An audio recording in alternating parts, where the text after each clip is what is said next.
Most states require a license for non-medical in-home care agencies. Arizona is not one of them. That means there is no state regulatory body or governmental agency to oversee non-medical home care services. The Arizona In-Home Care Association is looking to fill that regulatory gap, and Steve Alfonsi is the board president of the Arizona In-Home Care Association. Boy, you guys and all your titles out here today. It's been a long show for all that stuff, but congratulations on getting this done, because I think from what I'm finding out here, this is something that the state could have been doing, but is not doing. What's going on here? Yeah, that's true, and thank you very much for the opportunity and to be here and share a little bit more about our association. Yeah, so a lot of states do have a license in place, but there's not one here. And ultimately, that's why the Arizona In-Home Care Association, we took it upon ourselves. We created this association to put some ethics, standards, and some guidelines around this to provide and the safety for that of one of the vulnerable populations, for the seniors. So you're a de facto regulatory agency, so to speak. Correct, yeah, and we're not just an association that just collects dues. We actually have a variety of things that are in place for a large group of companies that have all decided to be part of this association to help protect that of the seniors. And this is for non-medical care, correct? That is correct, yeah. So that is sometimes quite the misunderstanding. There is what's called home health. Home health is made up of a prescribed service. So when you think about an individual that might be discharged out of the hospital, needing physical therapy, occupational therapy, or speech therapy, that is separate, and that is a licensed body and service. We are part of a home care association and group, providing more around the activities of daily living.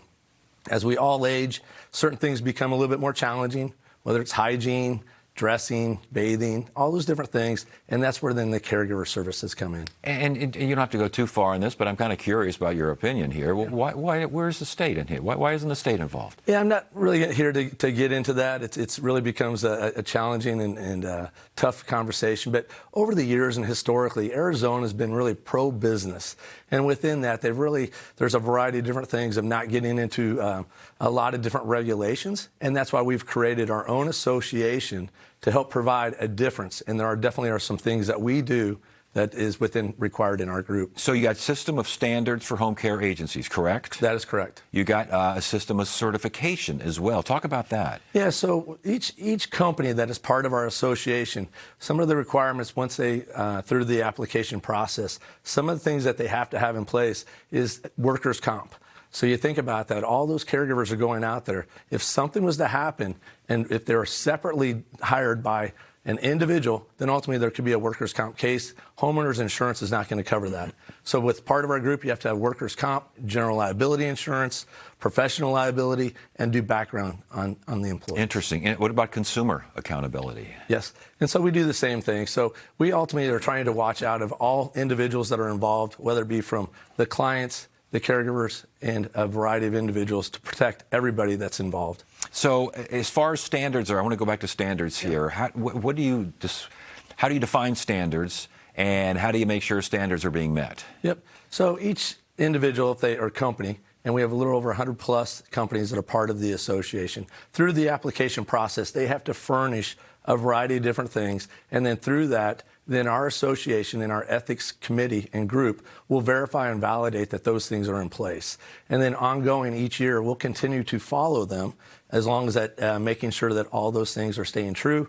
In addition to which, we also always tell them, the consumers that are out there getting services, if they do run into a bad player in the industry, notify us. We are there as an association to help out as well. And you're watching out for ethics, you're watching out for hiring, watching out, again, for consumer protection, watching out for all those things? We are, yes. I mean, you think about it, the senior population is very vulnerable.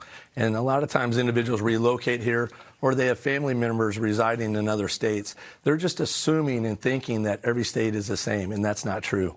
And so ultimately, we have to create this association to watch out for the best interest of not only just for those that we're providing care for and creating a difference, but then along with that of even the employees that are part of the group. For these standards and this certification that's involved, how is it being assessed? who is doing the assessing and who's assessing the assessors. Yeah. So that's where within the association, we do have a group and we have an ethics committee. And so that's why, once again, we're not state regulated, we're self-regulated.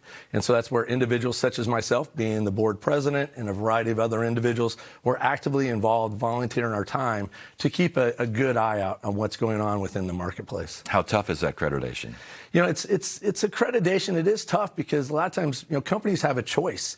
And ultimately, that's why I ask all of them to be part of this group. You know, when you think about it, you know, they're choosing not to carry general liability insurance. They're choosing not to have workers' comp.